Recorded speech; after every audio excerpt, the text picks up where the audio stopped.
Selamat datang di channel kami. Mari kita membedah buku-buku yang bisa merubah pandangan hidup kita, merubah pola pikir kita, merubah karakter diri kita, sehingga kita bisa lebih baik lagi nantinya.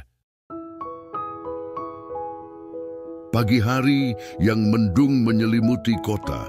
Kabut tipis menempel di jendela kereta yang kembali membawa Rachel dalam rutinitas kebohongan kecilnya. Di dalam kepalanya, denyut rasa bersalah dan penasaran saling berbenturan. Setiap perhentian kereta menjadi tanda tanya, setiap rumah yang dilewati menjadi teka-teki baru. Dan nomor 15 di Jalan Blenheim tetap memegang rahasianya sendiri. Disitulah rumah Meghan dan Scott berada. Pasangan yang ia lihat dari jendela setiap pagi. Pasangan yang telah lenyap dari kehidupan sempurna mereka. Rachel kini terlibat lebih dalam dari yang seharusnya. Ia telah berbicara dengan Scott. Ia telah berbohong kepada Scott. Ia mengatakan bahwa ia teman Meghan, bahwa ia tahu sesuatu. Tapi apa yang sebenarnya ia tahu? Ia meraba-raba di gelap. Memori-memori tentang malam hilangnya Meghan terus datang dalam potongan kabur dan tak utuh. Ia tahu ia berada di dekat sana malam itu. Ia tahu ia melihat sesuatu. Tapi apa? Sementara itu, Anna merasa kehidupan mereka dengan Tom terusik oleh kehadiran Rachel yang makin gila. Ia merasa terancam. Ketakutan yang semula kecil kini menjelma menjadi kecurigaan besar.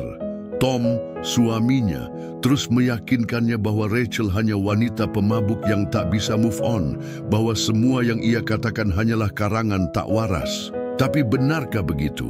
Dan kemudian Meghan, suara narasinya hadir kembali. Ia berbicara dari masa lalu.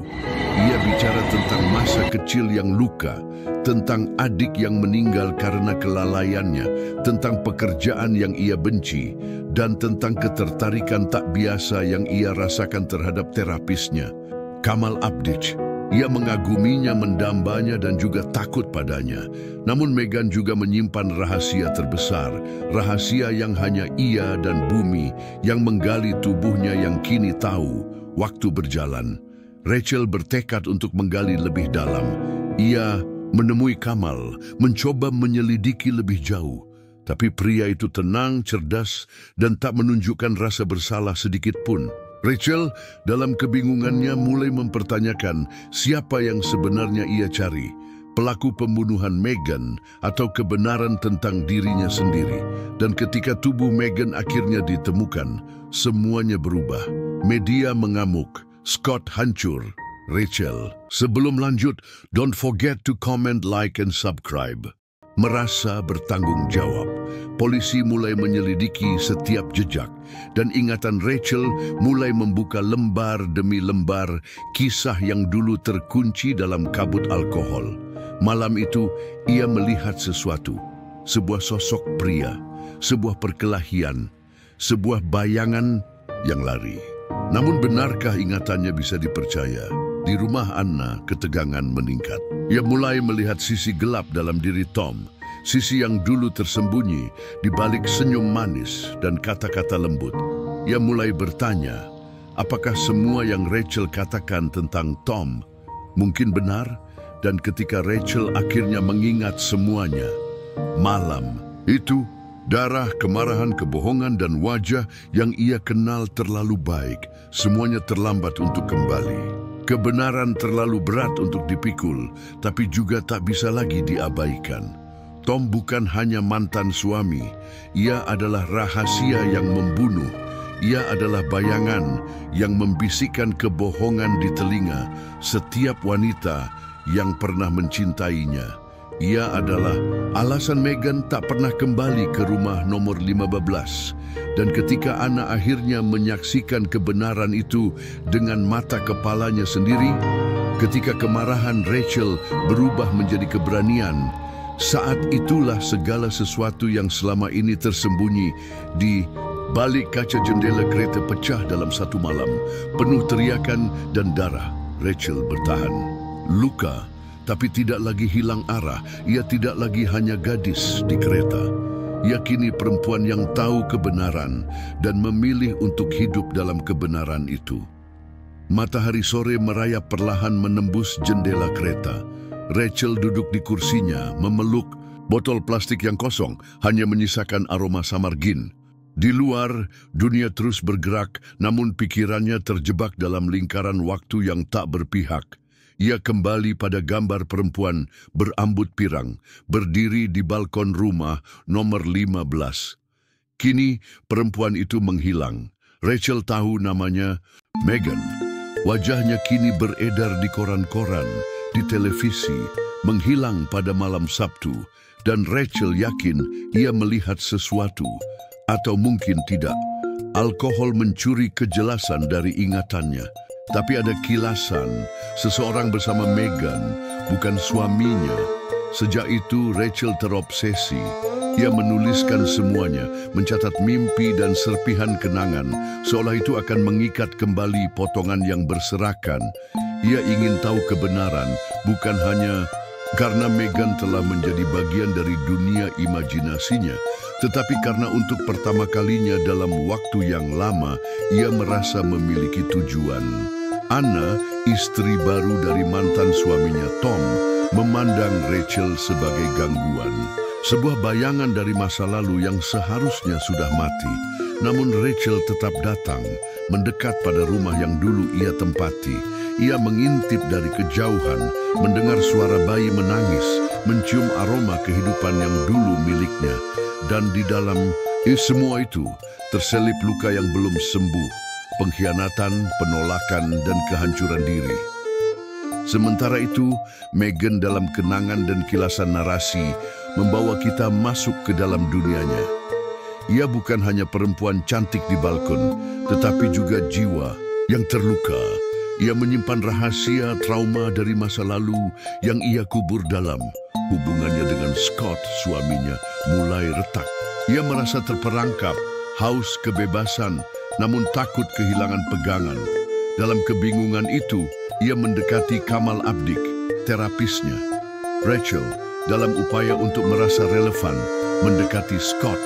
Ia berpura-pura menjadi teman Megan, menciptakan versi dirinya yang lain, seseorang yang dibutuhkan, seseorang yang tahu. Dan Scott percaya, ia membuka dirinya menceritakan pernikahan mereka, kesulitan Megan, kemarahannya. Rachel menyerap semuanya, seolah menjadi bagian dari kisah mereka. Namun, kebenaran bukanlah cerita yang mudah. Setiap lembar kehidupan yang dibuka membawa luka baru. Kamal menyimpan rahasia tentang Megan, dan begitu pula Tom. Perlahan, ingatan Rachel mulai merekah. Malam saat Megan menghilang, ia berada di dekat rumah. Ia melihat sesuatu, seseorang. Tapi benarkah itu nyata? Polisi tak mempercayainya. Anna membencinya. Scott mulai meragukannya. Rachel pun nyaris kehilangan dirinya lagi. Namun dalam jurang kehancuran muncul keberanian. Ia mulai menghubungkan titik-titik kebohongan yang ditutupi dengan senyuman dan luka yang dibungkus dengan kata-kata manis. Dalam benaknya, Megan berbicara. Ia mengisahkan tentang bayi yang pernah ia punya dan kehilangan yang tak pernah ia maafkan. Ia ingin melarikan diri, mencari arti kebebasan, namun dunia tak memberi jalan. Malam itu, ia bertemu seseorang, dan rahasia itu menuntut darah. Rachel, yang dulunya hanya penonton, kini menjadi saksi utama. Dalam kekacauan, ia menemukan kembali kekuatannya. Ia berani melihat kebenaran, tak peduli seberapa menyakitkan. Rachel kini bukan lagi wanita yang sama seperti di awal kisah. Bukan lagi penumpang mabuk yang sekadar memandangi kehidupan orang lain dari balik jendela kereta. Ia menjadi pengungkap, rahasia, penggali luka, saksi dari tragedi yang selama ini tertutup rapi oleh kebohongan. Peringatan akan kebenaran mulai datang bukan hanya dari penglihatan dan potongan kenangan, tapi dari rasa, firasat, ketidaknyamanan, dan intuisi yang selama ini tertimbun alkohol. Malam saat Megan menghilang, bukan sekadar kabur dalam ingatan Rachel. Ia mulai mengingat dengan pasti bahwa ia melihat Tom, suaminya dulu bersama Meghan, dan ada amarah di sana. Potongan-potongan mulai menyatu. Meghan mengandung anak, bukan anak Scott, bukan pula dari Kamal. Rachel akhirnya sadar Tom telah membohonginya seperti ia telah membohongi semua orang. Ia bukan korban dari pernikahan lama, tetapi aktor utama dalam manipulasi yang membunuh dua kehidupan, milik Meghan dan milik Rachel sendiri. Kisah ini memuncak dalam satu malam yang gelap dan sunyi. Rachel menghadapi Tom di rumah yang dulu mereka tinggali bersama. Anna kini melihat suaminya dengan mata yang berbeda. Kata demi kata, Rachel membuka topeng yang selama ini menyembunyikan wajah asli Tom. Seorang pembohong, seorang predator emosional, dan pada akhirnya seorang pembunuh. Konfrontasi itu berubah menjadi kekerasan. Tom ingin mengendalikan segalanya, seperti biasa. Tapi Rachel, yang selama ini dianggap lemah, bangkit dengan kekuatan yang lahir dari penderitaan panjang. Dalam pergulatan yang brutal, pisau menembus kulit dan darah menjadi saksi bahwa kebohongan telah mencapai akhirnya. Anna, yang selama ini menyangkal semuanya, akhirnya mengambil tindakan menyelesaikan apa yang dimulai oleh Rachel.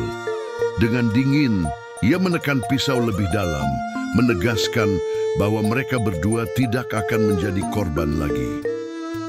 Ketika fajar menyingsing, polisi datang. Tubuh Tom terbujur diam. Rachel, untuk pertama kalinya dalam waktu yang lama, merasa sadar bukan hanya dari mabuk tetapi dari seluruh hidupnya yang selama ini kabur. Ia tahu, luka itu takkan sepenuhnya sembuh, tetapi ia tak lagi lari. Ia kembali menaiki kereta. Kali ini bukan untuk melarikan diri dari hidupnya, tapi untuk melanjutkan hidupnya sendiri. Ia memandangi rumah-rumah yang dulu ia isi dengan fantasi dan kesedihan. Tapi sekarang ia mengerti, dunia nyata, meskipun penuh luka dan kekacauan, adalah tempat di mana ia harus berdiri. Bukan sebagai penonton, tapi sebagai dirinya sendiri. Narasi ini berakhir, bukan dengan kemenangan yang gemilang, tapi dengan keberanian untuk memulai ulang. Rachel, Meghan, Anna, semuanya adalah perempuan dengan luka. Tapi dari luka itu, mereka menemukan kekuatan. Dan di antara kereta yang terus berjalan dan waktu yang tak berhenti, hidup berlanjut meskipun dengan jejak darah di jalurnya. Don't forget to comment, like, and subscribe.